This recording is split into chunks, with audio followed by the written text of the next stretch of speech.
Hello and welcome to CineMike. For this episode I'm going to rank the Spider-Man films from worst to best, and yes, this will include the new film, Spider-Man Homecoming. This is the superhero franchise that was largely responsible for launching the cinematic age of the superheroes. These movies started back at a time when studios didn't take comic books as seriously anymore. And who could blame them after both Superman and Batman ended their original film series with flaming turds like The Quest for Peace and Batman and Robin, though the latter can be a fun drinking game for every time Arnold Schwarzenegger whips out a freeze pun. Blade and Bryan Singer's X-Men got the ball rolling, but it was Spider-Man that picked it up and gave it a slam dunk. After the massive success of the 2002 original film, suddenly every studio wanted a taste. It's only fitting as this somewhat reflects how Spider-Man affected the comic book scene back when Stan Lee created him in 1962.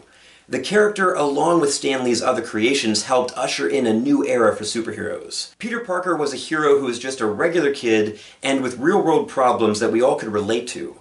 That relatability and humanity is at the very heart of the character's success to this day. So, with the release of Spider-Man Homecoming, I felt that it would be a good time to measure that movie against what came before. Now, let's dive into the web of our friendly neighborhood Spider-Man and get this list started.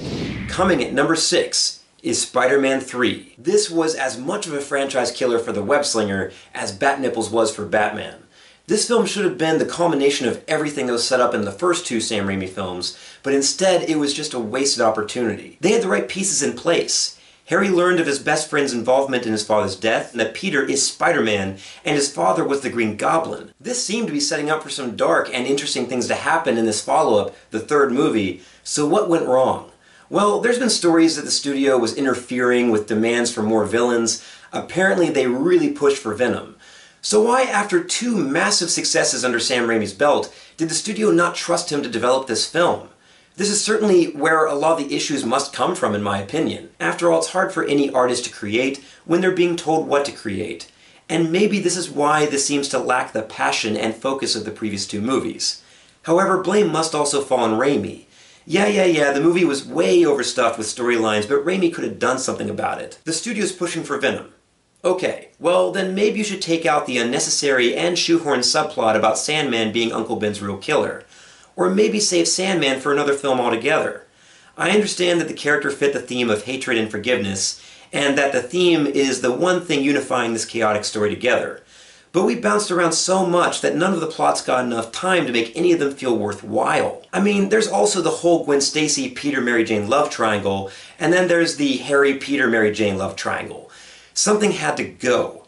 Harry's storyline should have been the main story, but thanks to all of this, and a really stupid episode of him getting amnesia, his whole revenge thing became a subplot. In the end, his arc was so terribly slapped together and anticlimactic, especially since this was the confrontation that was being built up throughout the whole trilogy. I'm a Sam Raimi fan, so I hate to criticize him for anything, but a lot of the mistakes here appear to be in the execution of it all. Yeah, the studio can be blamed for certain things, but I doubt it was one of their notes to make Peter parade his good fortune to Mary Jane's face, or to flirt with other women behind her back, or for evil Peter to be a whiny emo jerk.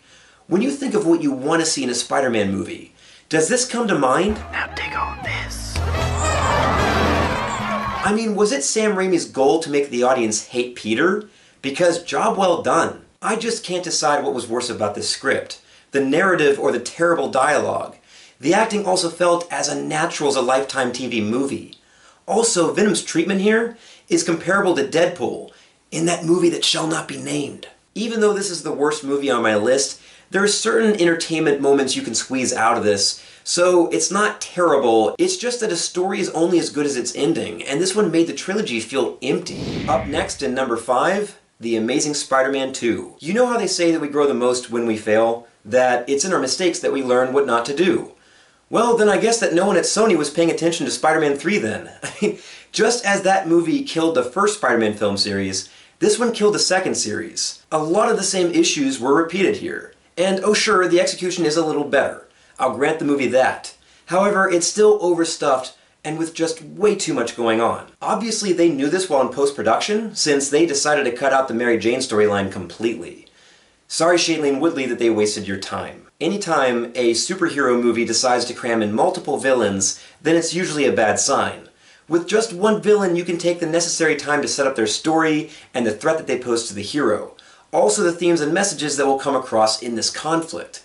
But when you have multiple things going on, then suddenly that time is broken up and the focus is harder to keep clear. Trying to balance the villains, plus the Gwen Stacy romance, plus the Peter Parker investigation into his father's past, it just becomes messy. Jamie Foxx plays Electro, and he starts the movie off pretty obsessed with Spider-Man. This was a bit of a ripoff of Jim Carrey's Riddler from Batman Forever, and I'm not really sure who would want to rip off anything from that movie anyways. But aside from that, Electro's motivations were very thin. Though I do think that Fox gave it his best, and he does manage a few intimidating moments once he embraces being a villain. Paul Giamatti was actually in this movie. Yeah, I had to remind myself of that. They criminally misuse him by cramming him in as this insanely over-the-top cartoon version of Rhino. How did they make one of the greatest actors out there look this bad?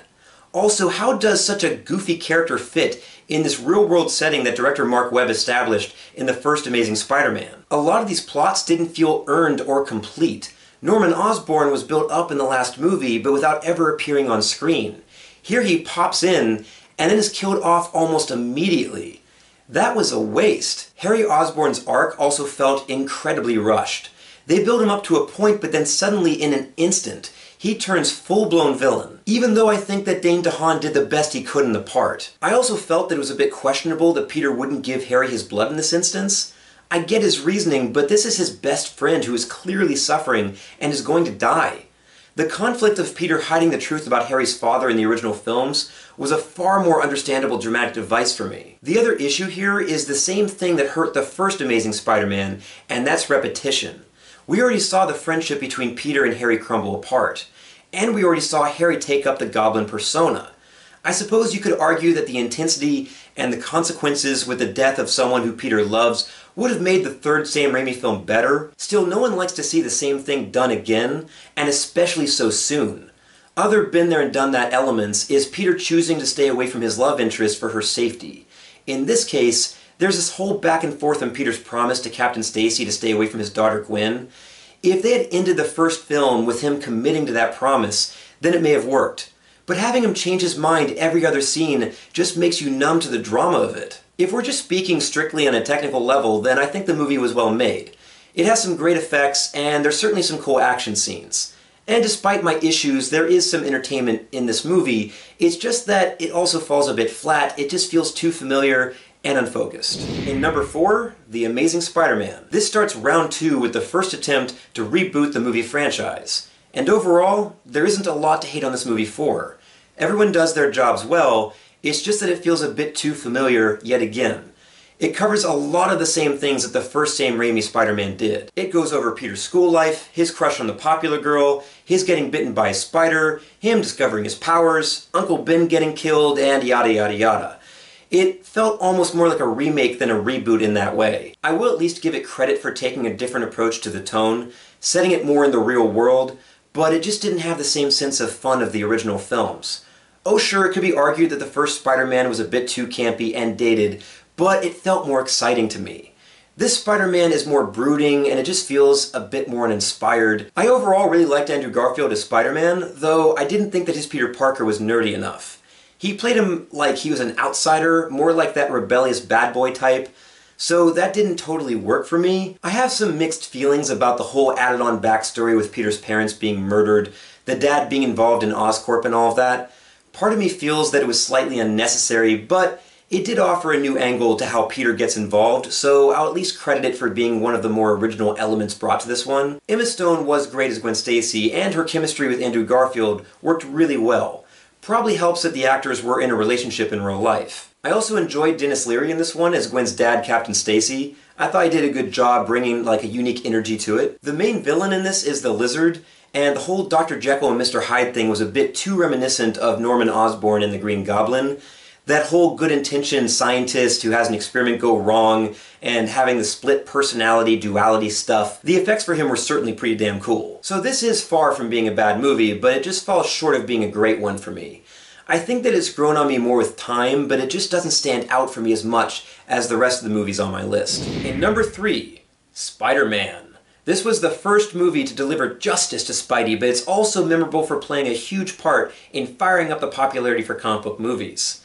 This reminded the studios that if you treat these characters with respect and get passionate filmmakers behind them, then they can still be heavyweights at the box office. On a personal note, this movie came out at just the right time for me.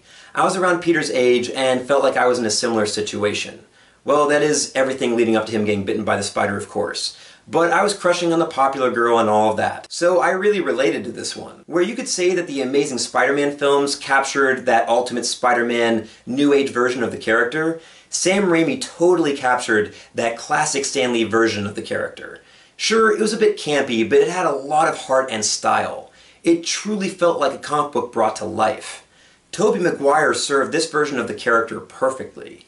I was already a fan of him from Pleasantville, but the question was, could this thin guy who is fantastic at playing thoughtful characters become a superhero? Well, the studio worried, but a screen test where Maguire did some fight choreography shut them up. Narratively speaking, this movie is very well structured. There is a very clear three-act structure.